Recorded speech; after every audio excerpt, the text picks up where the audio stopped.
the alarming security situation in Nigeria, focusing on the recent release of Solomon Basi Daniel, an NYSC member who endured a year in captivity after being kidnapped alongside his colleagues, while the others were released much earlier. Solomon's journey to freedom has been a painful one.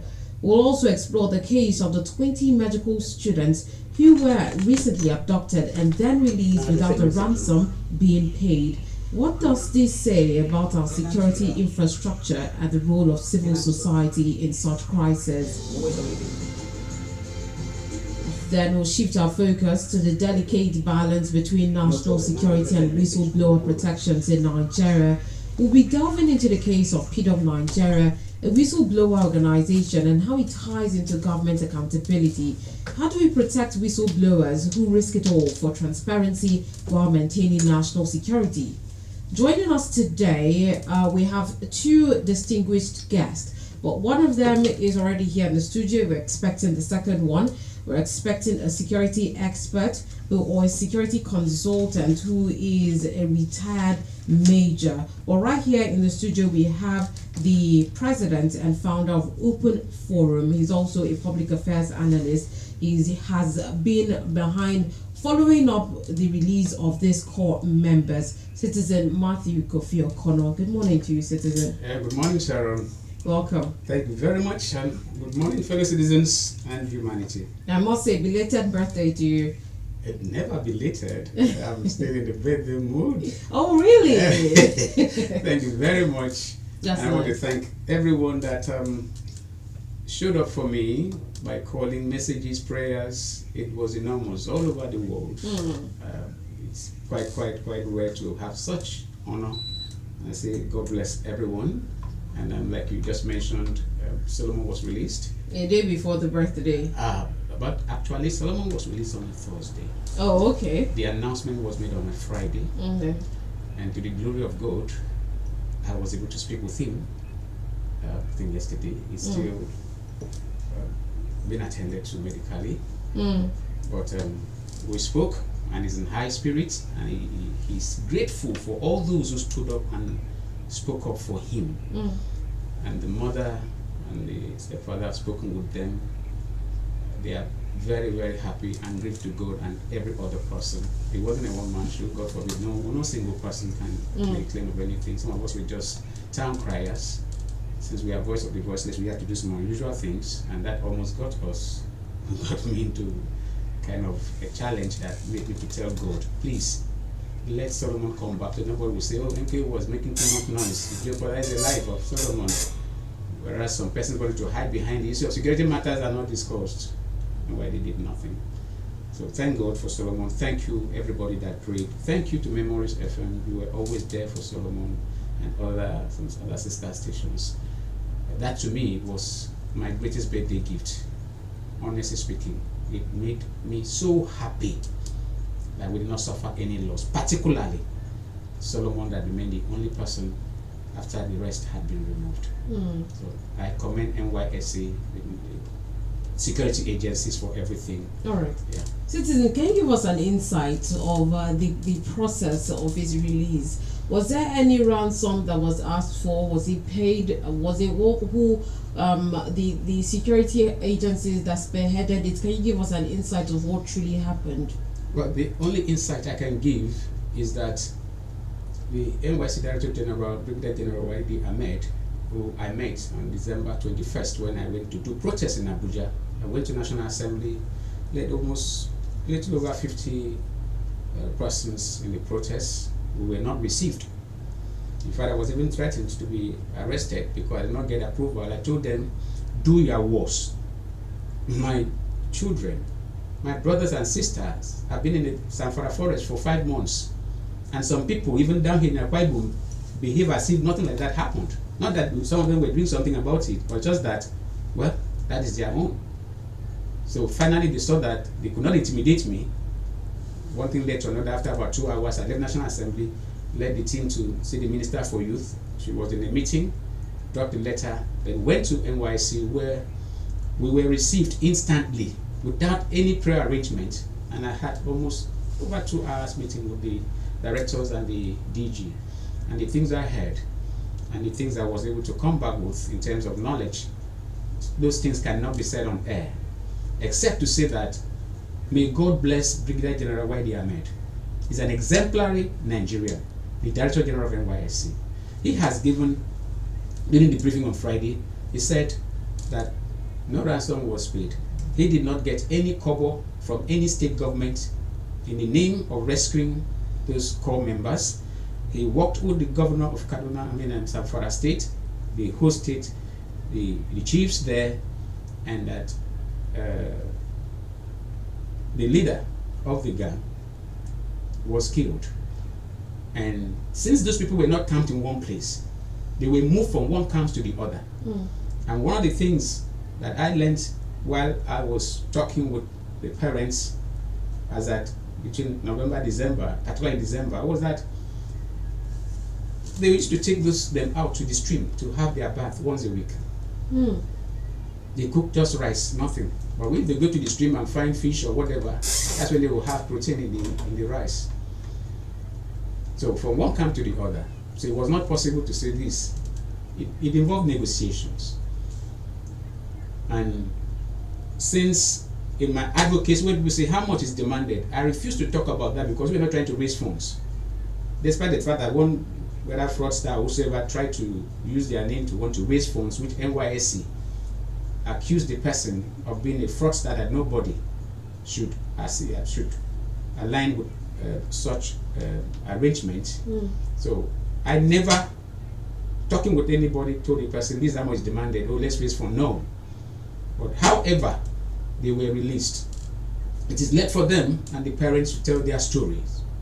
Because another batch that were kidnapped on 1st of November 2023, 1st November, the batch of Solomon was 17 August. The second batch, a whole busload too, in Niger State. The parents paid ransom. They were from here as well. Most people did not even know. They paid ransom with their monies and they sell it. The parent, one of them who came on a program with me on a TV station, mentioned it, and he mentioned what he went through trying to reach out to leaders over the matter, and nothing happened, and he went to do what he did and got his daughter out. So that is a clear thing. So it is the people involved that will be able to say, oh, ransom was paid and this is how much was paid. For the best we knew was that during that early stage, we knew that parents were trying to get monies to pay ransom, and the rest is history now, because my joy is whether ransom or no ransom, we did not suffer any loss. And for the challenges that some of us, and even personal losses, I've lost relationships seriously over this battle. So much. For the first time, I lost guard of myself. And for about 3 months, when I came back from Abuja, between that December, January, February, it was about ending February, March that I started picking up myself, because the trauma I went through and the kind of getting to know some people's nature beyond what you can ever imagined, particularly when you leave yourself up to serve and you find that some persons feel that we are using you, or because some of us look simple or we look boyish and they will say this is a boy. If you say a thing, they will say it's an insult. And you know, I just celebrated my 59.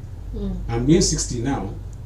So you cannot for any reason feel because this person looks simple, he can do anything, he behaves like a child when he's walking, he doesn't care, he doesn't look for money, because they are the ones that knows the value of money and all of that. You can take me for a ride. So I lost guard at a particular level of operation. It is just God that saved me, and I picked up myself and I'm back stronger and more determined to stand for what is right, no matter who and whatsoever is at stake, because my life doesn't revolve around money. So that kidnap case has added value to my life, because I discovered some new persons, the kind of nature that I must be careful about, and which I must be able to also speak for those who may fall victim of such human beings. So the long and short is they are back. But I said something on the star station. If there is anybody, I'm saying this under the unction of God, if there's anybody who made profit from that terrible occurrence, anybody that made illicit profit, the person has to look for God immediately and apologize and restitute. Otherwise, God will be very angry. If there's anybody under whatever guise that made profit from the predicament of those kidnapped corps members, I'm in touch with the family, as that now we're advocating that they should not come back and join the labor market. None of them should. So we are raising that advocacy for their employment. Those that want to be at the federal, or maybe they want to be at the state level, they have to.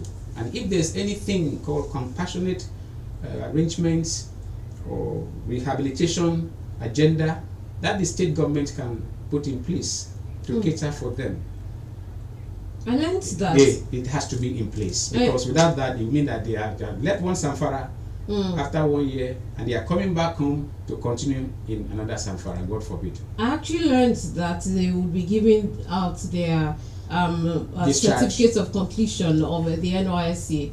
So that I don't know how compassionate or what level that is, but one would ask citizen. No, before you ask that, let me clear that. It's not a matter of being compassionate over issuance of the certificate. Actually, when we went for the protest, one of the demands was that they should just be allowed, given a certificate and get rehabilitated to be able to be themselves. But the DG is very firm. He said, and they are serving. He brought all of them to Abuja. They are in Abuja.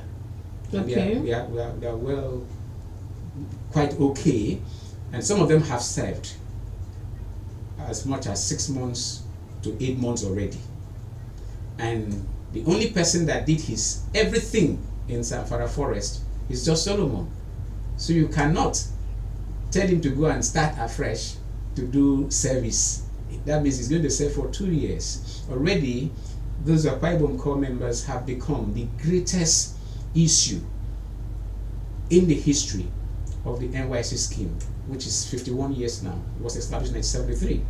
And so because of that, we cannot just wave what has happened away as one of those things.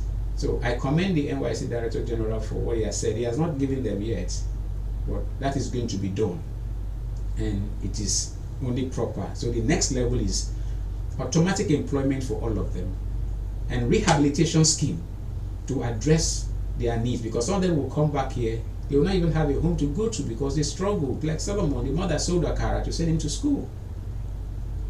I remember I wanted to bring her here. It wasn't just possible. I have hosted her on Open Forum since the MKO is online. Yeah. And it was a thing that we had to encourage her. We didn't have money to give her, but we gave her all the assurances that we are with you, we are not alone. And truly they were not alone. People prayed. Even those that did not even believe that something like that happened, when they got to realize that it is true, they had to, like some of them, I tell them, put yourself in their shoes. Imagine it was your own son. Imagine it was even you. You must have empathy. Okay. Yes. Citizen, but one would ask, why the delay with Solomon's case? I mean, he was kidnapped with his colleagues and they were released along the line. But Solomon was in that kidnappers den for a year. So why the delay? There are things I cannot say on air, even the ones that I know. But kidnappers are not doing skits. I hope you know that. And two, when you look at the background that somebody comes from, there are people that have people who, even if they seem they didn't have somebody, but there are some that don't even have anybody. And those are the kind of people that we have to rise up for. But in this case, we rose up for every other child and children that was kidnapped. So whatever the negotiation that took place and whatever transpired, and it became that only Solomon was left, it shows that there was something wrong somewhere, which only prayers could do, which prayers has done, because you look at the Emir of Gobe in Yobe State.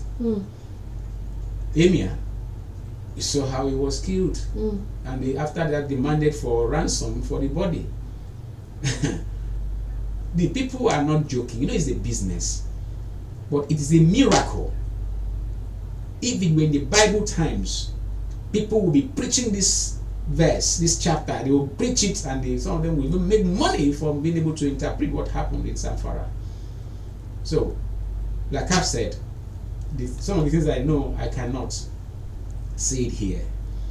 But one particular case, brothers, I just sometime later these things will be declassified. When they remain three, how the third person got freedom borders on, it's so mysterious. When they remain three, Glory, Solomon, and the other guy. This is not something that you can let out right now. No, that's what I said. Some of these things will be declassified later. Yes, because even now Solomon is not allowed to communicate. I was just privileged to be able to talk with him. He's not allowed. Yeah. All right, let's move over to the 20 medical students that were also kidnapped, and then they were released a few days after without ransom, according to reports. Now, this is rare when it comes to the kidnapping cases in Nigeria. What makes that different? What made that different was that we had envisaged such an arrangement. That was why truly Igbo People's Congress, where I was the Director of Global Communications,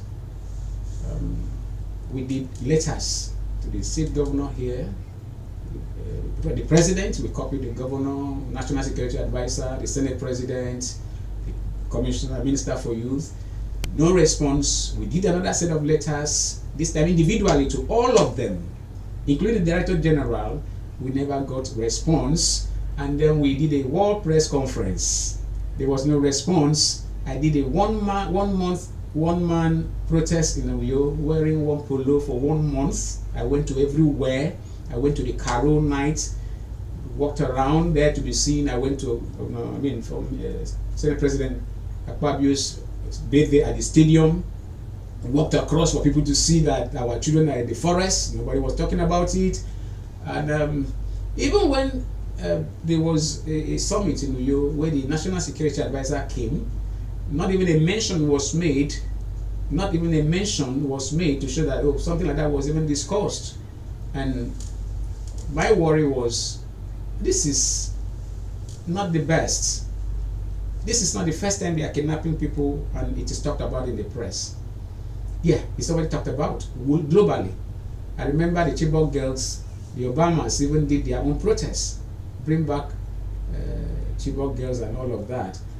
So why is this style different? Nobody must talk because something is being done. Until when you get to a particular level, you discover that nothing or not much was done. That is where you get information. So my prayer then, when we wrote to the National Security Advisor, was that National Security Advisor, if he's interested, he knows what to do. And I tell you sincerely, any matter the National Security Advisor or the intelligence agencies are quite interested, it can be solved within 48 hours or so. And that is what happened in the case of those 20 medical students. Their report is there that the NSA led the team and they deployed technology and they narrowed down to where those children, those students were with the kidnappers. And there were 3 kidnappers. And the Nigerian military, as well trained as they are, and with some that are gifted from above, when they arrived there face to face, because it was a do or die affair, the kidnappers used the children, the students, as shield. And a sniper of the Nigerian Armed Forces shot straight to the forehead of the kidnapper, of one of the kidnappers. The other 2 ran away and they were picked. That is the report. I'm not making it up. And that the NSA was directly in charge of operations or wherever he was, and those students were brought back. It's risky, yes, but if you know what it means, you know, there's a medical doctor, Dr. Ganiel Pupola. That's exactly where I wanted to go to. Because she's been there. She was picked up for 8 months. The husband Was released. Her nephew, only the husband was released. Yes. And she's still there. And the resident doctors are now on strike. Yeah. Good. Now, do you know what it means to have your person in the den of people that are clearly inhuman? The primary responsibility of government is that of the welfare and security of the people. Even if that's the only thing government does, citizens will take care of themselves. So, the earlier the insecurity issue is addressed in the country, the better for all of us. Yes, we pride ourselves at Akwa Ibom State. We are very peaceful, the most peaceful state in the country. It doesn't mean that there are no issues here.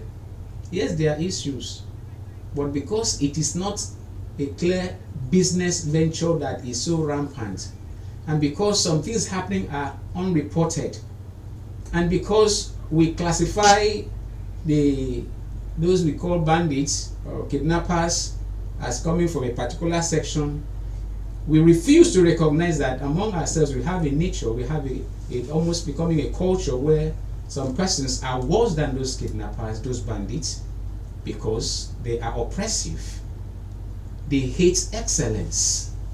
And anybody that wants to enslave his fellow man for personal gain is not different from those we call bandits and kidnappers. They are not. The difference is that the ones we have around are the ones that even the victims clap for.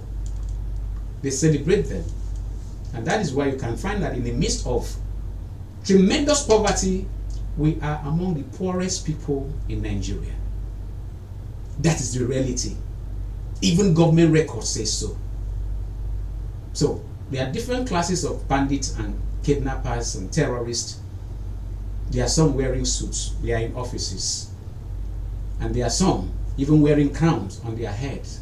There are some wearing kasok, collars on their neck as religious leaders. But I tell you that, except you've not come to that level of consciousness, by the time you come one-on-one and bring up issues with them, you discover that you are having wolves in sheep's clothing. And that is why liberation is very much necessary, because without that, we'll be deceiving ourselves that we are having the best of time and all is well, whereas all is not well. I'm happy for those students, medical students, that there was no loss to. The next question I was going to ask you is for you to assess the security agencies' efforts in terms of kidnapping. But from what you have said, what I'm getting is a thing of will. So they know what they should do, and they have the ability to do it. But the problem is the will. It is the will. And when you also come to the realization that insecurity is just like corruption, it has become part of the system and it is run by persons and it is a network. When you are also a conscious soul to know that some persons who have been in positions of authority and were aiding and abetting these criminal acts, and it was known, even a successor in office comes out with came to declassified information that this person that was a former governor was aiding and working with bandits and terrorists. But you find that person is in government and holding a position of trust. What do you expect? And when you get to know that over time trillions have been put into the security architecture, in trillions of naira, never in history like that before. And the National Assembly under District Senator Gospel Akpabio as Senate President about a month ago or 2 months ago, not more than 60 days ago, less than 60 days ago, raised a motion that the senators should give approval for the budget that has been given to security to be investigated, what the money is for, because we are not getting the benefit for the humongous sum, though they keep demanding for more money, but what they have been given, it's not been accounted for, and it's not really seen. Did you watch that video to see the reaction of senators? What did they do? They voted against it. Akpabio was shocked. And he said, maybe you didn't hear me. He made the call again. Those that say that the Senate should set up a panel to the funds released to security, for security in the country. The nays had it loud and clear. And there's no way, except once in a while some presiding officers play a fool, where the yes will have it, but the nays, they say nays have it. But this one was so loud, he couldn't attempt it. And he was so physically, visibly shocked. And because the people that voted against it are not ashamed, and they know why they should not be ashamed to defend their own, it tells you that it's time to think without the box now, not thinking outside the box. If we are to shield ourselves from a network where terrorism, kidnapping for ransom, and demanding for money to be put into the security architecture has become the order of the day. With all that has been put in, not an adequate result. And by the grace of God, we saw that in the case of those medical students, we saw that the national security can be national security can work if activated. Like the issue of these bandits they call. Solomon spoke with the parents at least 3, almost 4 occasions. Which phone did he use? Not his phone. He doesn't even have a phone now as we speak. It's just getting in line to get a phone. He doesn't have a phone. Now, how were kidnappers able to use lines that can be tracked to communicate for 1 year without being tracked? As in, even it's supposed to have been another adventure sort of. And they are doing it all over. Till tomorrow they'll still be doing it. But the network providers will be cutting off lines of people, struggling people who are living their decent lives, and they're even registered, it seems. So the idea that the lines were registered, NIN, or need to be used before you can get lines registered, and then so that if what you said they can track bandits with the SIMs linked to the NIN. So isn't it possible that those SIMs were not linked to the NINs, and that's why it can't be tracked? We will not say yes. We say that very big indictment on both the service providers and on this commission that takes care of communication, NCC. Will be very massive indictment on them. The only thing we need to just know and accept is that insecurity is a business, and is a multi-billion, multi-trillion naira business, and it is not healthy for us. It is not healthy. The earlier we nip it in the bud, the better for all of us. The other forms of insecurity we can talk about, not stealing people, holding up for ransom, or even killing someone and still collecting money, is too primitive for the level of consciousness that we are now. The government's response, or lack of or lack thereof, in this matter, it's louder. Like the silence is really loud. But let's move on to the PDOM Nigeria situation, where PDOM Nigeria is a whistleblower page on social media where they call out. And then they get information, they leak out documents and all of that. The person behind the account was picked up by the cyber security unit of the Nigeria Police Force a few days ago. And at the time that I was reading this, was in custody for about 6 days without food, according to reports. And there was a lot of back and forth on this particular issue, but why he was picked up, according to the unit, was that the documents that he leaked out was an indictment to the police force and the security of Nigeria as a whole. Now, I would like you to give us an insight on this, and then let us know how the arrest of Pidom Nigeria reflects the balance between national security and the right to expose governmental irregularities. Well, Pidom Nigeria is not as popular among citizens as even some individuals who have a face. Remember, one of the greatest investigative journalists happens to be David Hundeyin. Yeah. And remember that Hundeyin was the person behind the leak on what transpired during the murder of Inibe Umoren. And for those that know Hundeyin, his level of investigation is beyond limit. So he himself is in diaspora. He's been moving from one country to the other, and maybe possibly may get asylum somewhere to be able to be safe to do what he does. It doesn't matter that he stays overseas, he knows more what goes on here than even people can ever imagine. So Pidom does not have a face. People never knew who was behind it until he was picked up. And guess who released the information that Pidom has gone missing? David Hundeyin. The same David Hundeyin. Others picked it up from there. And we talked about national security. When national security is involved, no matter where you are, because government is like God, no matter who you are, no matter where you are just right before the master. You are right before the Almighty. No hiding place. Even if you go inside the rock, you just say, okay, then cast concrete. He is there. Now,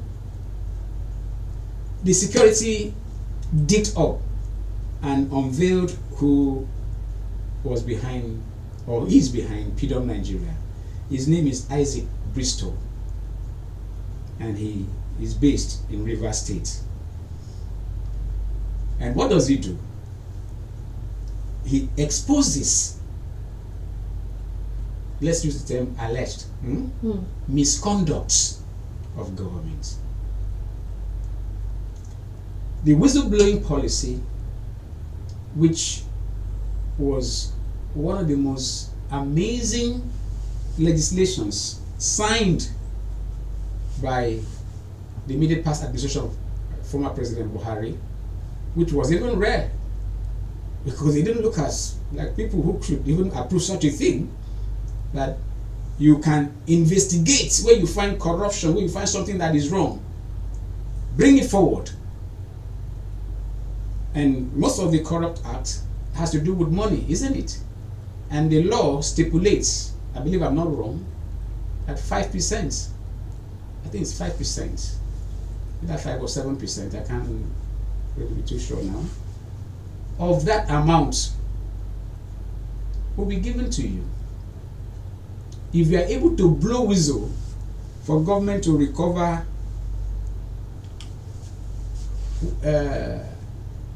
what do you call it, 10 billion, for instance, 5% of that will be given to you. 100 billion, and you go back home with 5 billion, and you know what, with 5 billion, don't work again, just be eating the money, 1 million per month. It will be 88 times 8 years, because 1 billion will take you about 80 something years to spend 1 million per month. So it was a very big opportunity for people who feel they have access to secrets to unveil, save this country from corruption and make money for yourself. But guess what? That is virtually the most unexplored opportunities for Nigerians. Why? Because if you leak information, your identity is supposed to be preserved, protected by government. But what happens? The fear, and maybe reality, is that they would say, it is Sharon. This thing that leaked, it is Sharon. And your life is at risk. Where will you have protection for yourself? Except for those that have courage to say, this is my calling. It is God that has sent me, it is one that will protect me, and all of that. So that the entire recoveries, I've forgotten the figure now, from whistleblowing. 83 billion. Thank you very much. I wanted to be sure. 83. It was mentioned today on air.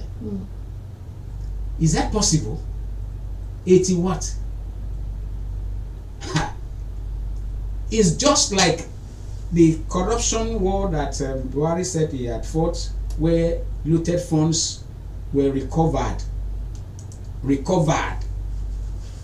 By the time they gave report on how much was recovered, and they say, where's the money? They say, we have used it. About $1 billion only. Was that what Jonathan administration told, that you people called him all names and made sure he was the most abused president in the whole wide world? Your wife was called names by somebody that used to also give respect, but when I discovered that he was overrated, I just forgot about such a human being. Somebody called Jonathan's wife Hippopotamus. Yes.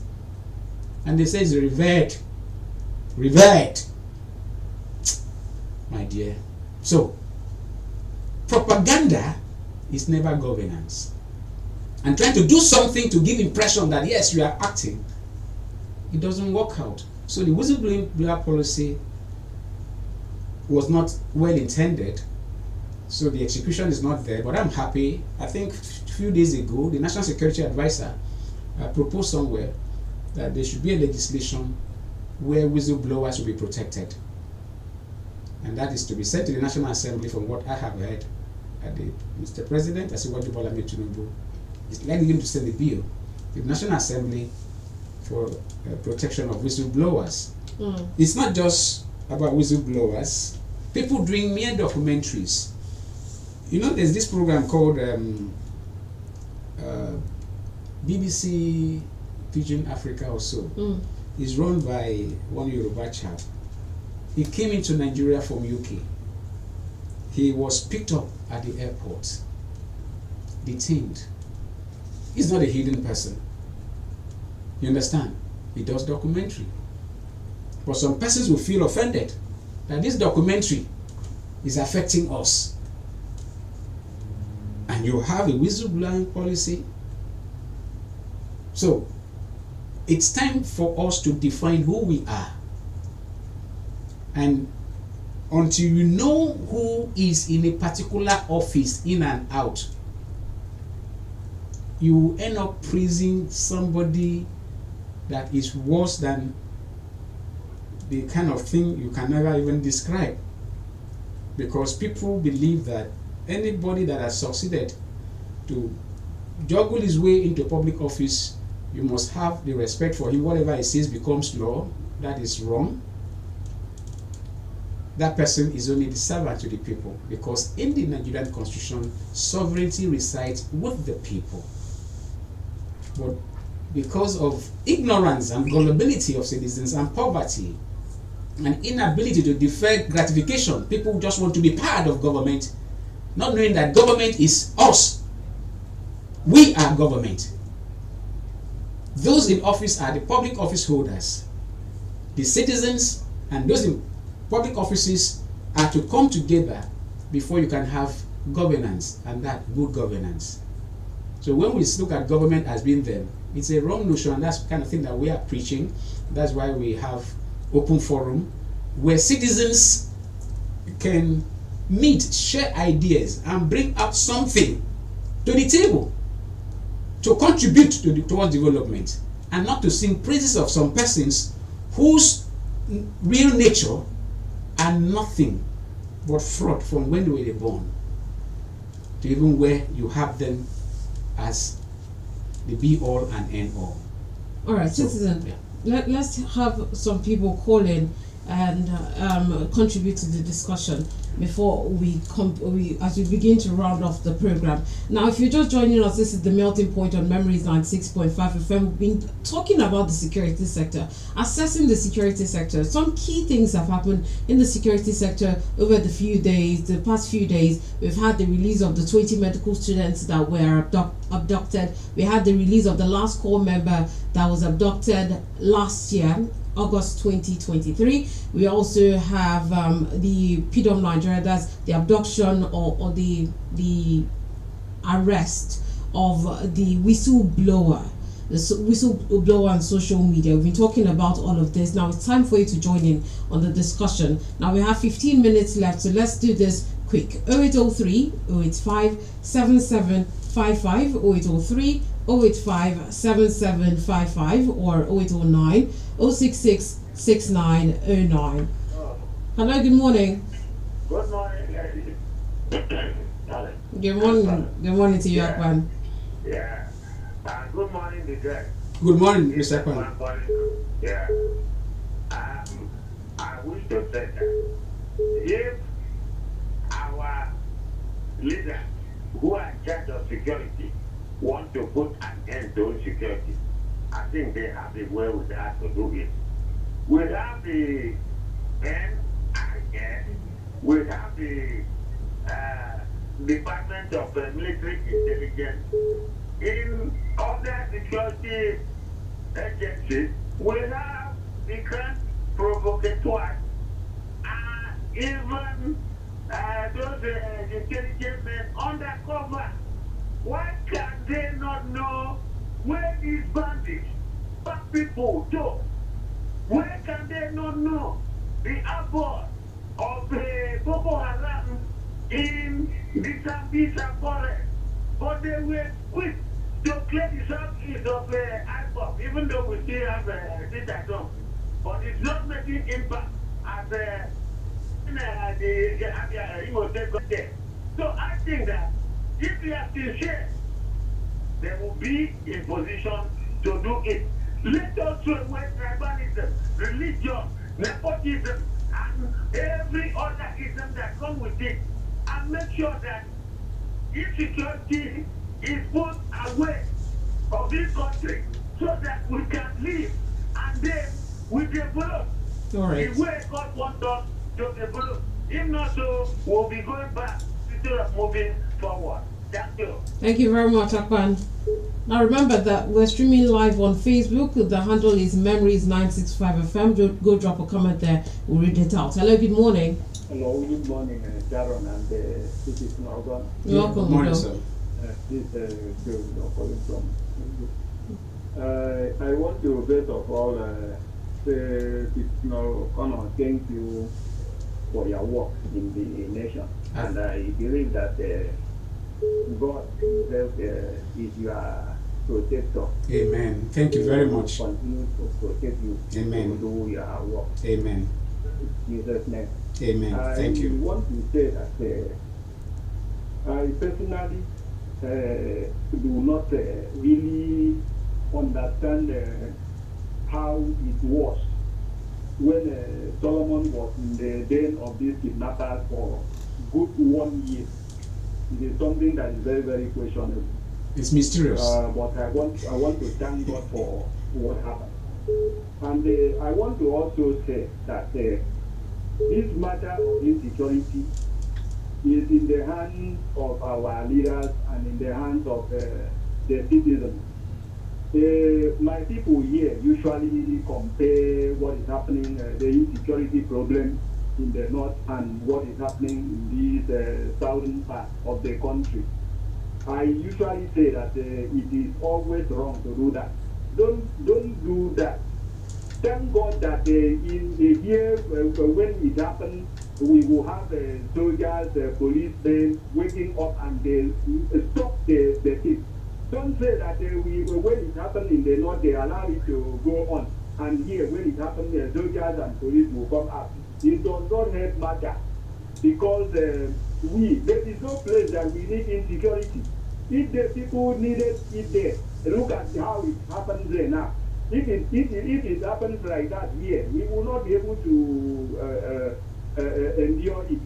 So I want to say that we should, in the one of the local government here, I may not mention it here now, they went into the bush in the name of hunter.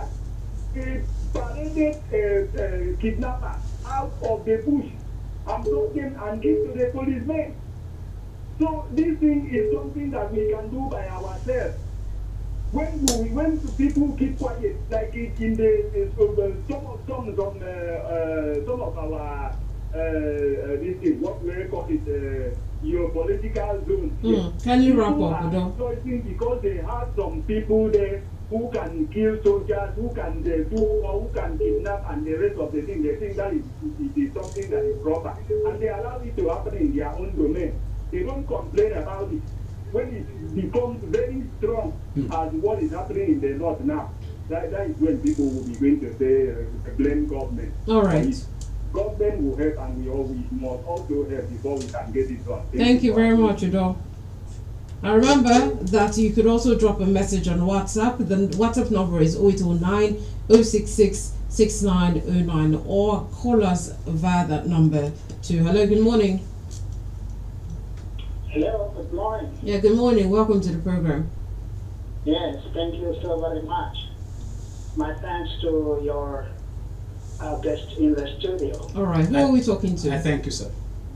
Yes, Sylvanus Daniel from East Novola. All right, go on. Yes, it is so unfortunate that distant travels is no longer a luxury in Nigeria because of the attendant security challenges we have today in the country. You know, the case of Solomon is very pathetic, and that of those doctors that we've just learnt about, you know, becomes it gives a somehow frustrating and sad scenario of our country. I very much thank your guest in the studio for his strength of character to also follow such an adversity with dignity. I thank him so very much. Thank you, sir. He has said something here very important, and which we must consider and ponder on, where he said that our characters in our various places of work or offices of responsibilities, whether traditional, official, political, can reflect the character of kidnappers in the way and manner we treat each other. This is one important thing everyone must go and think over. And as for the NYSC scheme or program, for me, the NYSC scheme had already served its purpose long time ago. Please wrap up. Can you wrap up? Nigeria. So after the scheme should be used to achieve another purpose. All right. And not for our youth that have just finished their schools to travel long distance from their home. Thank you for having me. Thank you very much. Let's take the last call from Kevin. Good morning to you, Kevin. Good morning. Kevin, it's not clear. You'd have to call us back. You have to call us back. We can't hear you. Hello, good morning. Morning. Welcome to the program. What's your name and where you calling us from? I'm Blessing from you. Welcome. I just want to thank the Honor in the studio for his boldness and his courage. I say God will continue to bless you for doing this to those without sick people. Amen. God will bless you and Amen. continue to protect you from the wrong hand. Amen. Thank you very much. Thank you, ma'am. All right. We'll take our last call from Kevin. Then we hand over the microphone to Citizen. Kevin, can you hear us? Yes, we can hear you. Good morning, Queen of the Table, Welcome. and your panelists. Good morning, sir. Maybe someone from UCC. We are talking about their insecurity. I think it begins with the grassroots because in these states, you have the local government, you have the local government chairman. So I can tell people, the local government chairman are telling you that someone can come and be in the local government committing a lot of atrocities and they are not aware of it. So I think we have some hidden agenda on that.